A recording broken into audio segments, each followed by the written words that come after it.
Men Leyla, atilla diýerler ýöne Leyla. Garaşdyrdım biraz. Başlardın da. Keni jagalmy? Eşim men maraş pijama, men de işler arasına pijama del. Gek qaydaýdym bir hiljek görüm. Makyajım şuň bir hiljek boldy da, ha? Näme diýsem, dip dursuňlar, ha? Men gidäjem onu. Sen de gitken gelmeýän ondan. Bar ýok bolsana.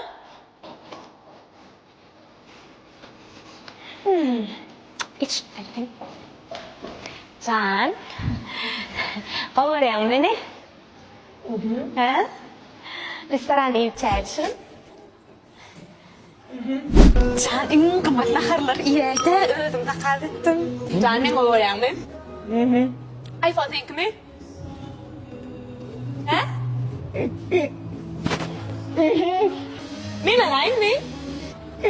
Ha? Can, bilýärdim da. Bak, Can.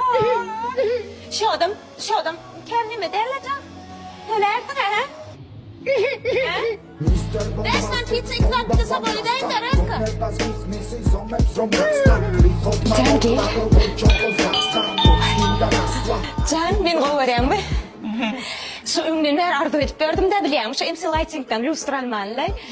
Bir 12 sancık lustralayla 10 santim icimoyna 2 santim bir de bolýa. Men ýagdaýyňy düşünýän Can. Men sana hiç ahram salçak ýa-la. 50% skidka, dostavkasy mut, ustanovka edip berkiteler mut hemme zady. 10 santim icimoyna 2 santim bir de bolýa, malaýdymy?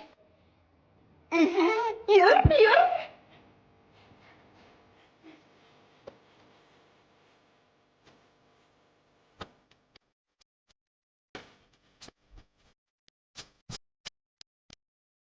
Vay Can, bu maşinin koltuğunu, sen maşinin mi Lexus? Can, benim adıma geçireli. Vay Can, yoksa sen kırçıra dersen mi kateş? Ha? Kateş mi? Ha? Kateş. Can, şu kateşi benim adıma geçireli. Olyami Can, biliyordum ben gawaryň, bu gawaryň Lexuslar.